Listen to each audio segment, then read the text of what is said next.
Mapagpalang umaga po, Luzon, Visayas, Mindanao. Muli po akong pumasok sa pag-live upang manawagan sa ating mahal na mga senador, mahal na Pangulo Bongbong Marcos, na ang ating mga OFW po ay napapabayaanan sa labas ng bansa, sa mga Middle East, na napapahamak po sila.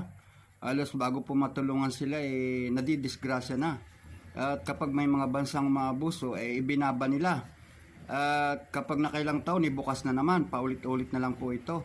Kailangang matudlokan na po na ang mga OFW ay mabigyan ng sapat na tulong o garantiya na sila ay may katiyakang maililigtas kung may mga umaabusong amo, na sila ay makapag text or tawag sa iba't ibang Facebook o TikTok para sila ay